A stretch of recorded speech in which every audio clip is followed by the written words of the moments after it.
Welcome viewers to this series of lectures on 19th century European society, and this is part 6 of the interaction that we are having.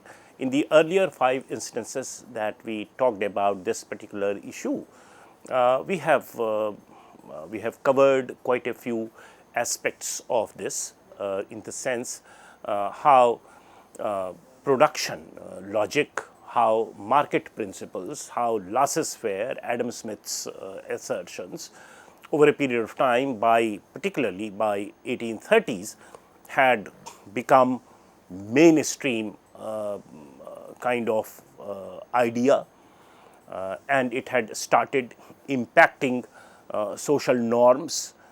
Up to now, economy, production, exchange, they all were operating as part of the social canvas or as a part of social norm. But from here on, from 1830s, economy or economics has come out of its own with its own immutable logic of production, rationality and so forth, which is immune from, which has nothing to do with what moral considerations are, what social issues are, or what social sensibilities are.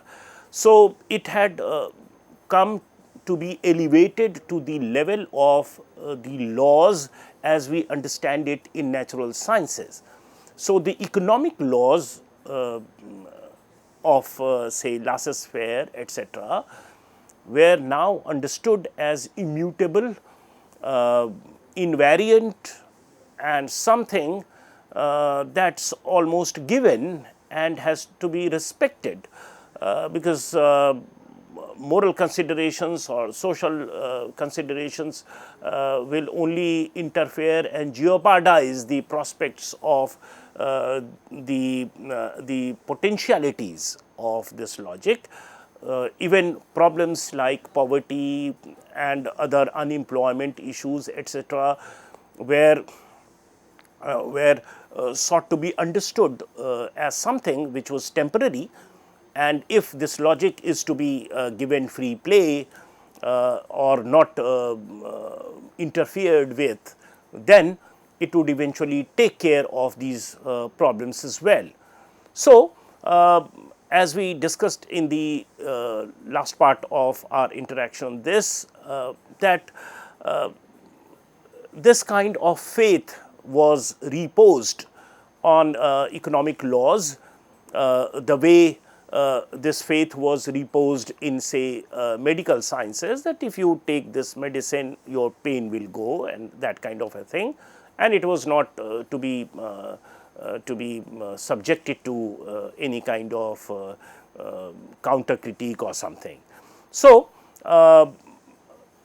that's the point up to which we had come in the last interaction, and we said that this new kind of society in operation that had never that was unprecedented because it had never existed this way in history, was premised on the principles of, number one, laws of the market being analogous to physical laws, that is, it was immune from consequences and they are to be held objectively valid.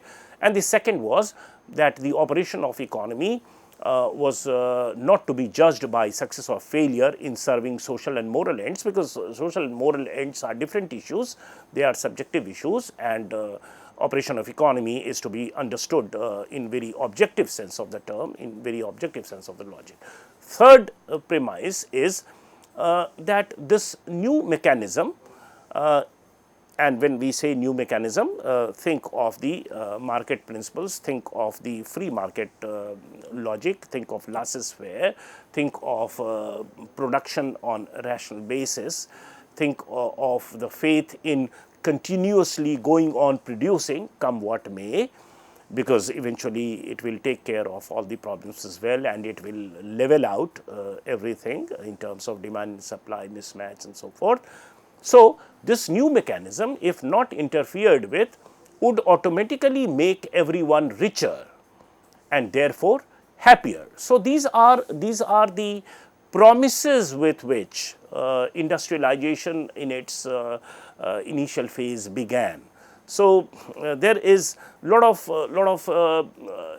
I would say promise investment that people are making, and by 1830s or after 1830s, in the 1840s, 1850s, it never had it this good, because the results were showing wages are rising,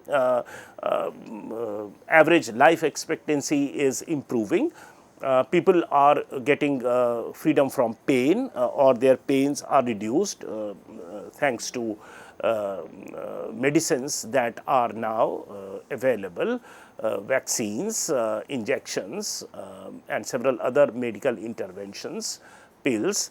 Or anesthesia, so to say. So, all these things increased people's faith in the new system, and it was even understood with respect to society or social norms in general. Fourth, the self-interest of millions of private individuals was the best guarantee of the general welfare, since competition was bound to bring down costs of production and thus cheapen the price of goods. Consequently, no public regulation was called for. This is again the iron law of market that we know as. So, don't interfere with market working, allow them to operate on its own logic, because after all it is the service of the self interest of private individuals which will be the best guarantee of general welfare. So, general welfare was understood with reference to the level to which self interest of individuals was served, private individuals was served. And once people continue serving their self interest, it will ignite competition, and when competition is ignited, the cost of products and services will automatically come down, the prices will be cheapened, and once prices are cheapened, then everyone could have access to those products or services, and therefore no public regulation in production or transactions, etc., were required. So, this is the premise on which the new logic is foisted. Now, obviously, as is very evident, this kind of premise, this kind of logic called for the institutional distinction between state and society being turned into an effective separation at all levels. So, we should not be bringing in social issues or state issues, regulation issues into the working of the market. So, this divorce of market from social or state issues or governance issues has to be total, and it has to be observed at all levels. So, this is what is the natural corollary to the logic that we are talking of. By the 1830s, a kind of a fanatical faith in the doctrines of utilitarianism is very much there to be seen. Even socialists and liberals alike occupied the ground that was recently cleared by the democratic revolution and its intellectual counterpart, that is the philosophy of the Enlightenment. So, the big booming ideas of Enlightenment scholars that had informed European society in the 18th century and also in the initial decades of the 19th century, they are fast making way for utilitarians, they are fast making way even for socialists and liberals. And please remember, be it utilitarianism, socialism or liberalism, they are all modern responses to the kind of industrial society that we talked of in terms of transformation. So, this vacant space that was created by the exit of I would say Enlightenment intellectuals is now occupied by socialists and liberals, and they are the ones who are now at the forefront in the post 1830 situation. And since we spoke of utilitarians and so forth, Bentham has to say, and quite sensibly, over quite a few issues at this moment. For example, about education, he said that children learn best by seeing and touching objects, which made a lot of sense to the people at large. Similarly, in terms of English law, he was for administrative and legal reforms on the principles that we are talking of. Similarly, penal codes are to be revised because the atrocious penal code had to be civilized. So, some kind of a civilizing touch to atrocious norms of past.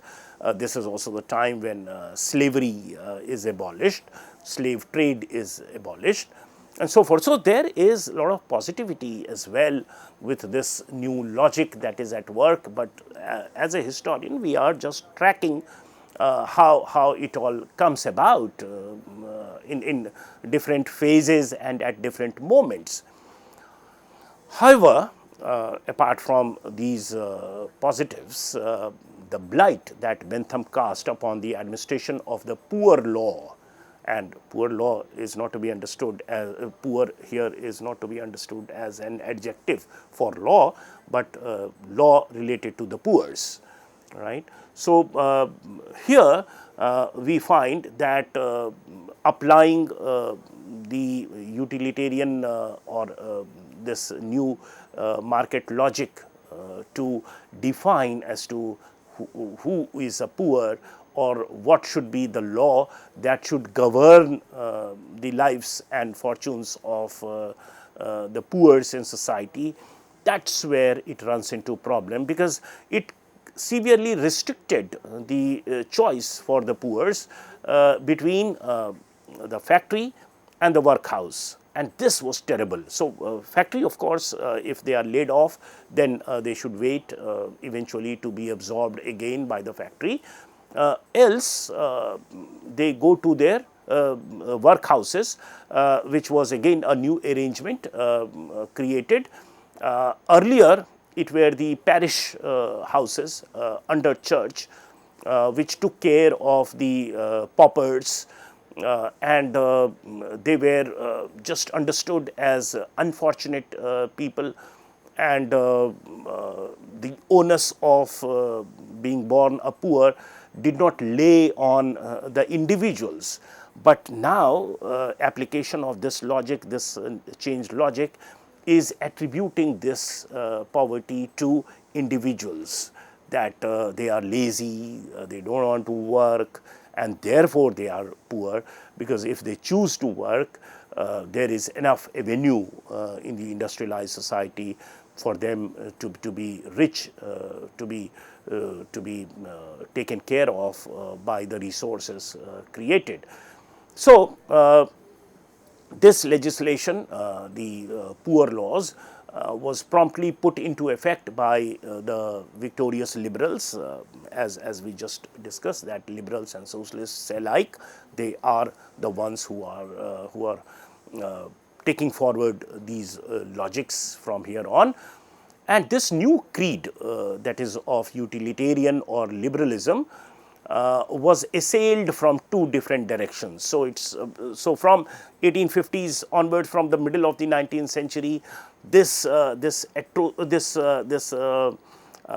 would say negative aspect of utilitarian and liberalism logic is coming under critique, and the early socialists, who turned themselves into spokesmen of spontaneous working class upsurge, and there were several instances in European history from 1830s onwards, that led to the formation of the first effective trade union movement in Britain. Now, trade union movement or mushrooming of trade union movement in Britain is again symptomatic of the problems of the application of this logic, which otherwise was seeing itself or trying to plant itself as all encompassing, and there is nothing beyond it, and it brooks no interference, allow it to work, it will take care of everything. But now trade union movement is saying that no, nothing doing, it has to be done in a particular way, there has to be some human angle to it,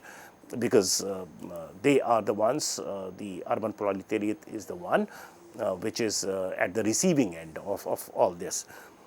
Also, the opposition came from the romantic conservatives. Now, later they are described as Tory Chartists, since they were the ones who attempted to forge an alliance between aristocracy and working class to oppose the liberals, to oppose the liberal regime that were to be seen in greater part of Europe now.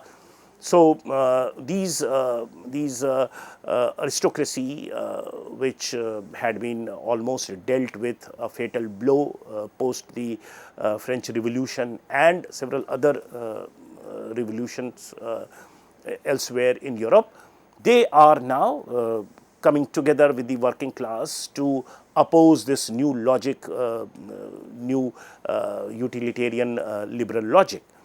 And they are the ones who oppose the Benthamite legislation adopted by the reformed parliament after 1832. And therefore, the new poor law that was enacted in 1834 did away with the general category of the poor. So, by now you find that there are only two categories of poors that are there. One is the useless paupers with a place in the warehouses, and hence they are the relieved section. So, useless paupers who have secured a place in warehouses where they are kept alive, where they are provided for food and other requirements just to survive and live. So, that is one category of poors. And the second category of poors is the unemployed workers, and obviously they are tense, they are not relieved because the threat of destruction through hunger is made effective on them, because they have no cover. And the new logic says that you do not have to interfere in this economic law.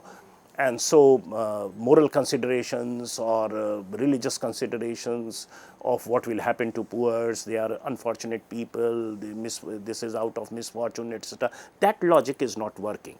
So, it is on them, the onus is on them, and therefore, market or economic logic will take care of it. And this is the section, unemployed workers is the section that is exposed to the destruction through hunger, which in effect is operationalized through this category and policy.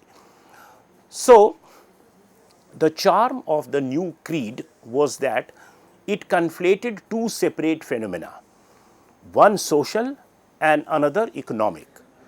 So, market economy and industrialization is conflated into a logical matrix, and that is where the problem lay.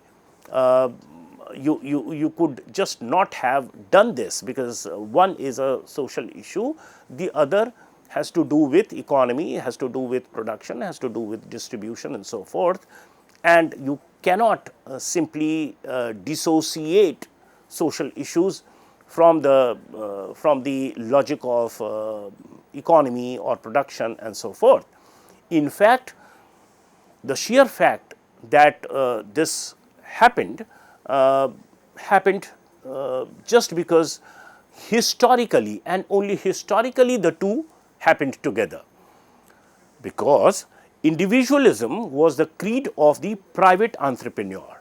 Now, there is nothing universal about it. It is touted, it is spread, it is advertised as universal, or something that has the character of a law, invariant, immutable law, but there is nothing of that sort. Individualism was the creed of the private entrepreneur, the man who happened to have investment capital at his disposal, that is it. But it was orchestrated as having universal value and appeal and so forth. Also, the classical liberalism emphasized the absolute and universal truth of its dogmas, like arbitrary notions about human nature, which in practice meant the nature of representative British manufacturers. So, this Adam Smithian assertion that man is born individual and he is a calculating savage and he is always calculating for his self interest and so forth. Well, all men might not have been like that, and there is nothing intrinsically this way in human nature. Human nature could have been conceived differently also, or maybe that they vary. So, there is nothing scientific about it, there is nothing universal about it, but by them it is represented as such. And this kind of visualization actually is the visualization that represents British manufacturer only, and not anyone beyond it, right. So, one can dissect or do the anatomy of these assertions. These assertions, as we said, also included number one, and they were all faulty. Subsequently, we realized that this assertion that private individuals being anterior to society and that states are founded on contract, that to begin with what existed was private individuals, and society came into being only later, and states are founded as some kind of a contract or consensus by people to regulate themselves. It does not happen that way. Historically, if you see, there is no contractual kind of thing so far as coming of the state is concerned. Similarly, it is nothing as if, I mean, there could be an assertion that man is born social, right. So, to say that to begin with we were individuals and only subsequently we came together as part of society and so forth, again is not so factual.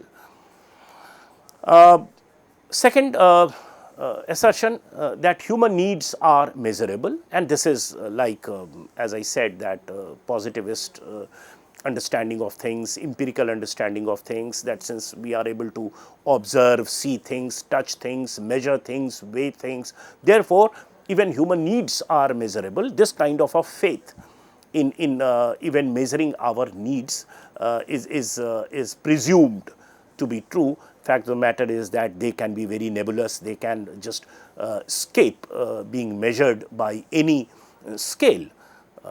Third is that good and evil are synonymous with pleasure and pain. So, these are the assertions assertions of the new logic that we are talking of. And since good and evil are synonymous with pleasure and pain, so people will tend to maximize their pleasure and minimize their pain, and therefore, we need not do anything much about it. It automatically will happen through the market forces, through the new economic logic. Individuals are invariably animated by self-regard, and that the pursuit of self-interest is the surest road to happiness. Now, these are some of the assertions which are at the root of the new logic that we are talking of. Fifth, human nature is unalterable and the same throughout all historical epochs. Now, again, historically, if you analyze, it does not happen this way. This picture of human nature is not held valid at several moments of crises or revolution or tumultuous periods in history and so forth. So, this is specific to this period when private entrepreneurs are having investable surplus in their hands. Private enterprisers' activity is essentially for public good, and that no other system is workable. Again, this is a matter of faith that was sought to be reposed on the new system. There is nothing intrinsically good and great about it or inviolable about it. Thomas Hobbes in 17th century, John Locke and David Hume in 18th century had already stated all these in general way, and now it is getting operationalized under Bentham or utilitarianism. Bentham, who had converted them into doctrine of utilitarianism, they made up the philosophical substance of early liberalism, and it is this that underlay the reasoning of the new economics. So, this is what we need to understand with reference to the anatomy of the new logic that was supplanted as the mainstream logic of the new economy, or the bourgeois economy, or the industrial capitalist economy, the principles of market, laissez-faire and so forth, that had become quite mainstreamish in 19th century society in Europe till the middle of the 19th century in particular. Thank you.